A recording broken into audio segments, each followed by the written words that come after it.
Hey everyone, how's it going? Gamer Geek here, and I hope you all had a great Thanksgiving. Today, I've got another awesome weekly update for you guys. Over the past week, I've been focused a lot on perfecting several concepts for my Flash fan game, and I've been working on optimization to try and make the game perform as best I can make it. I've also been working on creating more assets to implement additional characters, starting to implement the story into the game, the beginning at least, implementing controller support, and preparing to select the top 3 voice auditions for each character. We'll be talking about all of this and more, so let's jump into the video. Like always, check out the list of time codes in the video description if you want to jump around. Alright, let's get into it. Starting off strong, let's talk about some gameplay concepts I've been working on and discuss where the inspiration comes from. So this past week, I've had nothing but time on my hands due to having minor surgery, which meant a majority of my time was spent with my feet up recovering. It especially didn't help that our new gamer kitten thought my surgery dressing was a new cat toy, but oh well.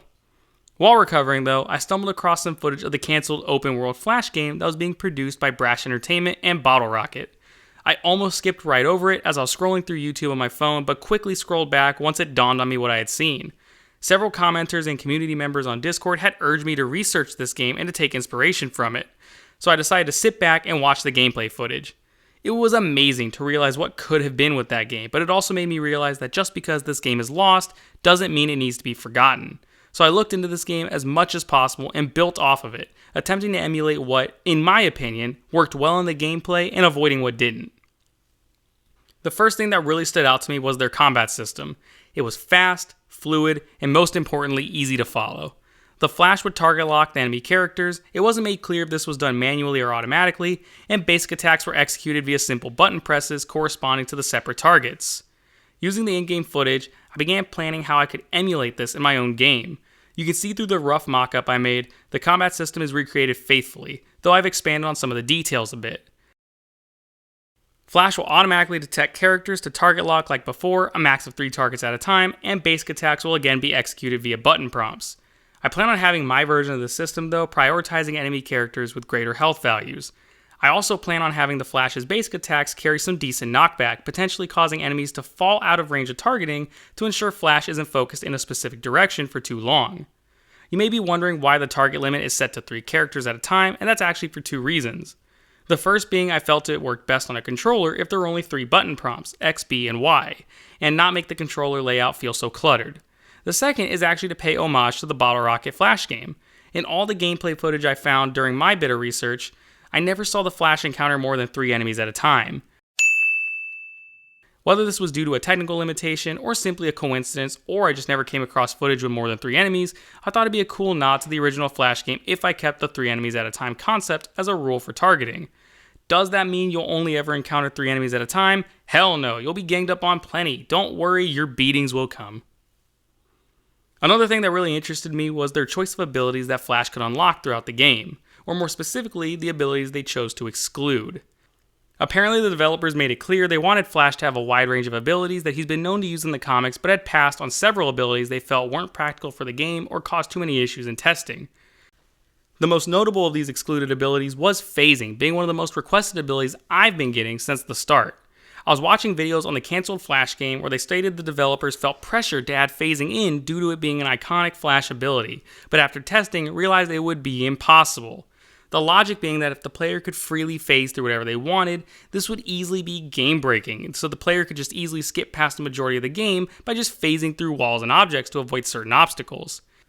There was even a discussion on only letting players phase through certain surfaces, but then the challenge became explaining to players why Flash could phase in some areas and not anywhere else. Overall, Bottle Rocket decided to cut the mechanic entirely.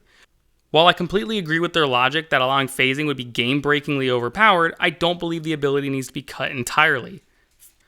Phasing can still be used for dodging attacks in combat and avoiding obstacles when running at high speeds. No need to dodge bullets in-game when you can execute a perfect dodge that triggers phasing, making you intangible for a short time.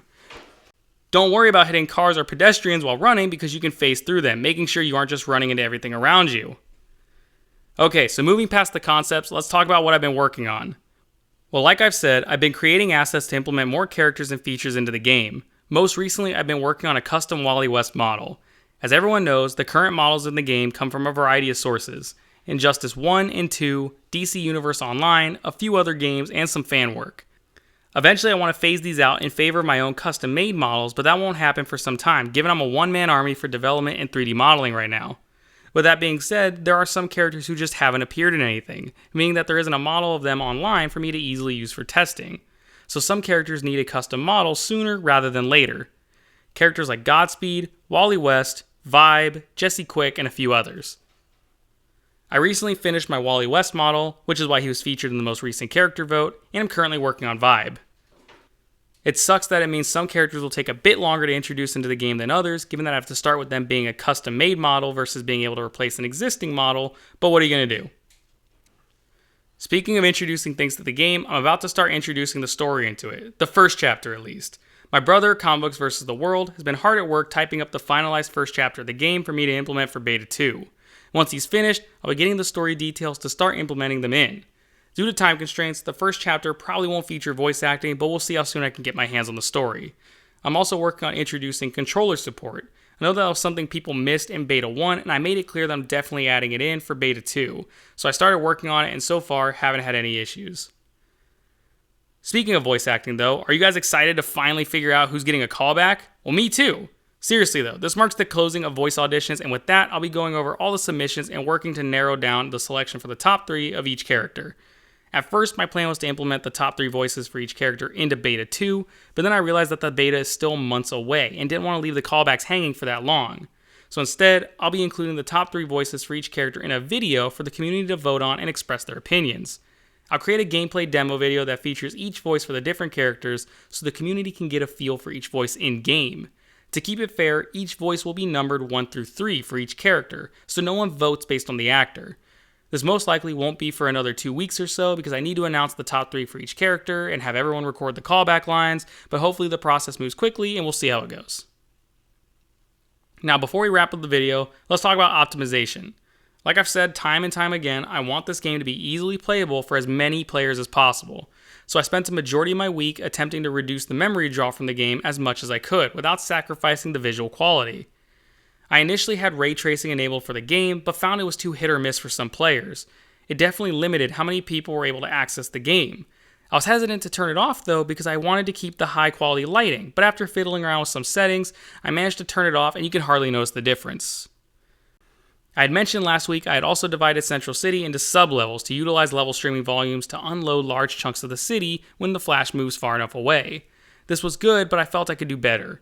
So I started playing around with cull distances to unload individual buildings based on their distance to the player camera. It works pretty well, so basically as Flash moves around the game world, the only things currently loaded are in a big bubble surrounding him. This is also a better solution than the level streaming volumes because it directly is affected by your graphics setting in the game. The level streaming volume is based on your location to load and unload sublevels when you enter or exit the volume itself. Changing your settings to low won't affect that. The level streaming volume isn't changed in any way and will still load and unload the same parts of the level at the same distance. Using the cull distance though, it's based on your view distance quality. So setting your graphics quality to low will mean the bubble around Flash that renders the environment becomes significantly smaller, rendering fewer buildings and assets. I'm still playing around with the cull distance values, but this is definitely the best way to go in my opinion. Hey, thanks so much for watching. I hope you enjoyed the video, and if you did, be sure to leave me a like and a comment down below.